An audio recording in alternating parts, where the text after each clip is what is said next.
So hello guys what's up, कैसे हो? I am Tamanna Ghosh. I am currently doing my MBBS at AIIMS New Delhi. मैं अभी 7th semester में हूँ और मेरा एम्स एंट्रेंस एग्जाम में ऑल इंडिया रैंक 3rd आया था और नीट में I got 680 out of 720 NEET 2017।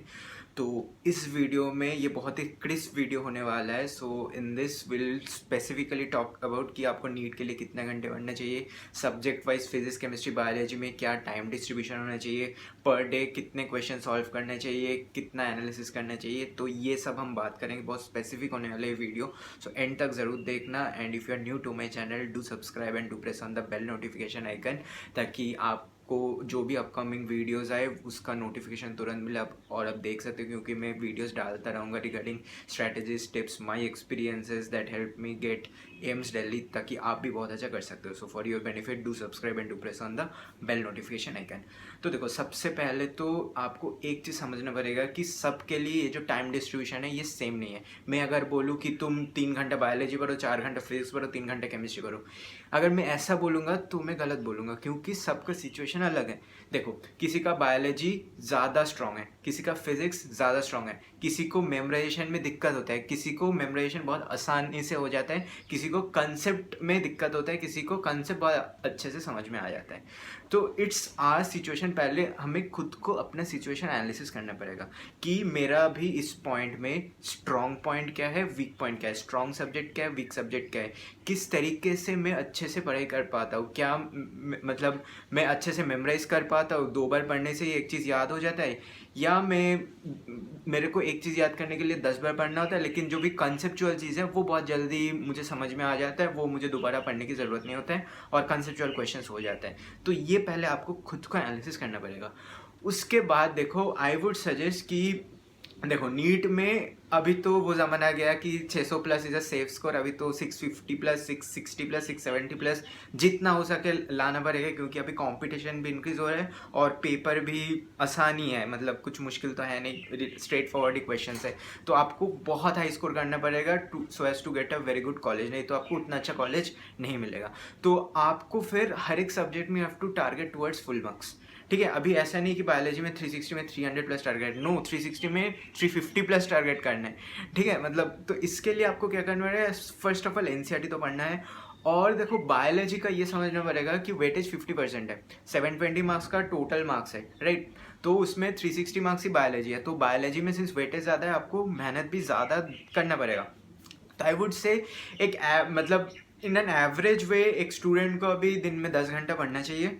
ठीक है, चिल भी करना चाहिए, ऐसा नहीं दिन में आप 16 घंटा पढ़ रहे हो, अभी उतने की ज़रूरत नहीं है, विल बी बर्नड आउट। ठीक है, 2 दिन तो 16 घंटे पढ़ लोगे, 3rd दिन आप नहीं कर पाओगे and will be totally burned out, पूरा हफ्ता आपका निकल जाएगा फिर। ठीक है, तो slow and steady wins the race जो कहते हैं, बिल्कुल सही कहते हैं। तो हर एक दिन 10 घंटा पढ़ो, और उसमें मैं कहूँगा कि बायोलॉजी आपका स्ट्रांग हो या वीक हो उतना फ़र्क नहीं पड़ता, बट बायोलॉजी को आप एटलीस्ट 3 घंटा ज़रूर देना। ठीक है, 3 घंटे ज़रूर देना। अगर आपका मेमोराइजेशन उतना अच्छा नहीं है तो बायोलॉजी को थोड़ा और ज़्यादा टाइम दो, लेकिन 3 घंटे मिनिमम देना है, क्योंकि बायोलॉजी का वेटेज भी 50% है। आपको एनसीईआरटी बेस्ड पढ़ाई करना है, और कौन सा चैप्टर एनसीईआरटी से करना है, कौन सा बाहर से करना है, वो मैं एक अलग से डिटेल वीडियो बना दूंगा। तो डू स्टे ट्यून, उसके लिए डू सब्सक्राइब। और फिजिक्स में देखो, ज़्यादातर बच्चे ये करते हैं, बायोलॉजी तो बहुत अच्छे से पढ़ लेते हैं, बल्क स्कोर बायोलॉजी में आता है 360 में 350 भी लाते हैं बहुत लोग, लेकिन फिजिक्स में उनका कट जाता है। फिजिक्स में 180 में वो लोग 100 ही ला पाते हैं, तो टोटल जो स्कोर है वो उतना अच्छा नहीं आता है, तो एज अ रिजल्ट उतना अच्छा कॉलेज नहीं मिलता। तो आपको ये याद रखना पड़ेगा कि फिजिक्स में आपको बहुत ज़्यादा इंपॉर्टेंस देना है, और वो लास्ट मोमेंट में नहीं, अभी देना है। ठीक है, लास्ट मोमेंट में फिजिक्स तो नहीं होगा, लास्ट मोमेंट में फिर भी बायोलॉजी हो जाएगा, क्योंकि biology relatively it's information based subject, physics is relatively concept based subject. तो लास्ट मोमेंट में कंसेप्ट उतना समझ में नहीं आएगा, वो प्रेशर में, लेकिन इन्फॉर्मेशन फिर भी हो जाता है। तो फिजिक्स अभी से करना है। सो आई वुड से कि फिजिक्स में मिनिमम 3 घंटा, तो बायोलॉजी में मिनिमम 3 घंटा तो इसलिए कह रहा हूँ क्योंकि बायोलॉजी का बल्क मेजॉरिटी है, और फिजिक्स में 3 घंटा तो इसलिए कह रहा हूँ क्योंकि फिजिक्स थोड़ा मुश्किल है और लास्ट मोमेंट में नहीं हो पाता है। ठीक है, और केमिस्ट्री को आप मिनिमम 2 घंटे दो, केमिस्ट्री बीच में आता है, बायोलॉजी जैसा उतना भी वेटेज नहीं है, फिजिक्स जैसा उतना भी कंसेप्चुअल नहीं है, तो केमिस्ट्री को मिनिमम 2 घंटा दो। तो मैं मिनिमम बात किया कि मिनिमम बायोलॉजी का 3 घंटा, मिनिमम फिजिक्स को 3 घंटा, मिनिमम केमिस्ट्री को 2 घंटा, टोटल हो गया 8 घंटा। मैं क्या बोला, 10 घंटा पढ़ना है। तो बाकी ये जो 2 घंटा है, you invest this time in the subject you find it to be your weak subject. अगर बायोलॉजी वीक सब्जेक्ट है तो बायोलॉजी में दो, फिजिक्स वीक सब्जेक्ट है तो फिजिक्स में दो। मिनिमम तो आपको 3 3 घंटा फिजिक्स, 3 घंटा बायोलॉजी, 2 घंटा केमिस्ट्री तो करना है। उसके साथ ये एक्स्ट्रा जो 2 घंटा है वो उस सब्जेक्ट में दो जो आपका वीक है। बात क्लियर। अब नंबर ऑफ क्वेश्चंस कैसे सॉल्व करना है, तो आई वुड से कि हर रोज़ फिजिक्स न्यूमेरिकल्स या फिजिकल केमिस्ट्री के न्यूमेरिकल्स एटलीस्ट करो, क्योंकि calculation practice is very important. ठीक है, हमें बहुत बार ऐसा होता है न्यूमेरिकल देख के पता तो चल जाता है कि ये फॉर्मूला लगाना है, कूलॉम्स लॉ लगाना है, ये पोटेंशियल के ये फॉर्मूला लगाना है, पॉइजलेट इक्वेशन लगाना है, YDAC का फॉर्मूला लगाना है, ये सब पता चल जाता है, लेकिन कैलकुलेशन में गलती हो जाती है। तो calculation practice is very important. तो कैलकुलेशन हर रोज़ प्रैक्टिस करना है। आई वुड से फिजिक्स का हर रोज़ 50 MCQ सॉल्व कर लिया करो। और मेरा एक किताब आ रहा है अगले हफ्ते, मोस्ट प्रोबेबली वो मार्केट में आ जाएगा। सो जैसे ही आ जाए I will let you know in a separate video, तो उसका टेंशन नहीं लेना है। तो उस किताब में I have in details listed all the important MCQs, उसके साथ सोल्यूशन भी है। 11 और 12 साथ साथ है, ठीक है, एक ही बुक में 11-12 दोनों का फिजिक्स है। और जो भी आपका थियरी पोर्शन जो इंपॉर्टेंट पार्ट्स है that I have listed in a summary type, तो ताकि आपका मैक्सिमम बेनिफिट हो।